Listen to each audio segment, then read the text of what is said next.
This is how I'd rank every SEC quarterback from worst to first. Let's get into it. At number 16, we have Zach Calzada. Now, you may remember that name because he was the quarterback in the win over Alabama for Texas A&M back in 2021. Now, why is he last on our list? Well, at his time at Texas A&M, he was not good. He threw for only 2,200 yards, 17 touchdowns, and 9 interceptions. Now, he was at the FCS level for these last few years, and overall he did dominate. He's just not better than any of these other quarterbacks, so that's why I have him at 16. At number 15, I have Beau Pribula. Now, Beau Pribula is a great runner with the football. He had 600 yards and 10 touchdowns at Penn State in his few years, but he needs to improve with his throwing, and also, I feel like Missouri also overpaid for him because he got a $1.5 million NIL deal, which is why I have him at number 15. At number 14, we have Jackson Arnold. Now, this one I'm going to keep short and sweet. I just don't think he's good. I watched him play against Tennessee last year, and he just did not look good.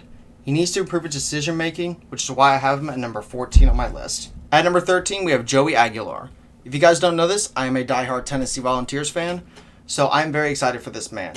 Now, he does need to cut down his turnovers. He had a ton of turnovers at Appalachian State and UCLA, but I think he's going to fit the scheme very well under Josh Heupel, and I think he's going to have a good season.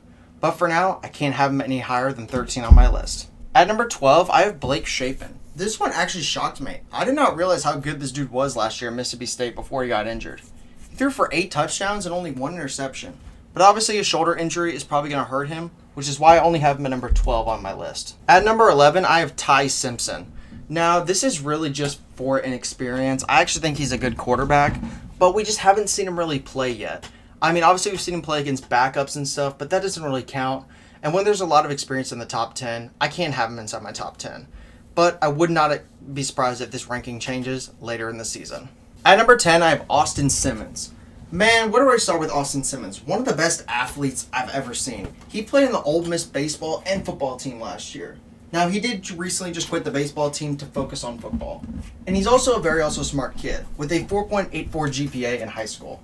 Now, again, he's just too inexperienced to be in my top 9, so that's why I have him at number 10. At number 9, we have Gunnar Stockton. Now, Stockton is still very inexperienced, like Ty Simpson and Austin Simmons, but he has played in the playoffs. Now, I will say this, he didn't play well in those playoffs to me, but he's still good, and I think but he needs to improve his pocket awareness, which is why I think he's only number 9 on my list. At number 8, I have Taylor Green. Green is very experienced while being at Boise State and Arkansas over the last 4 years.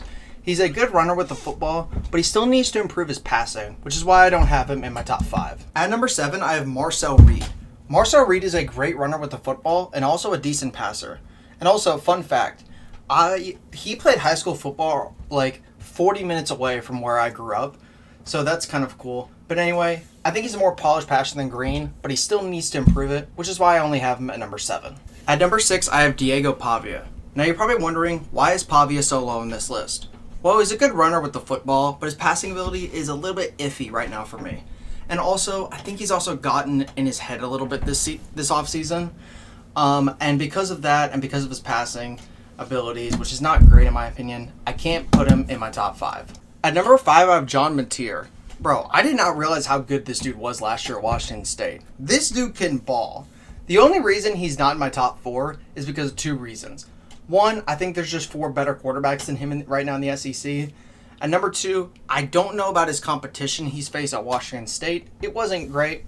It wasn't bad. It was okay. Which is why I don't have him in my top 3. At number 4, I have DJ Lagway. Oh man, DJ Lagway. Great passer, great runner with the football, great everything.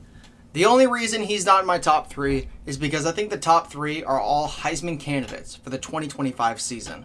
And although Lagway might be one, I think he's 1 year away from becoming a real one. At number 3, I have Garrett Nussmeier. Garrett Nussmeier is a great thrower with the football. He had 70% completion percentage last year at LSU, which is insane. But he's not a great runner, and also I don't know how clutch he is in those situations.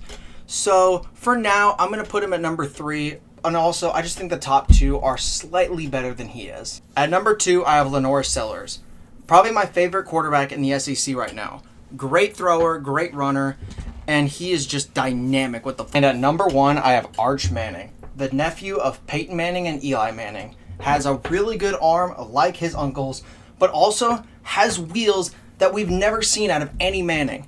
He's experienced, he's got the talent, he's playing under Texas, who's #1 in the country, so that's why he's #1 on my list. Thank y'all so much for watching this video. What changes would you see to this list? And if you have any changes, comment them down below. But as always, I'm Craven Art 5 and I'm signing off.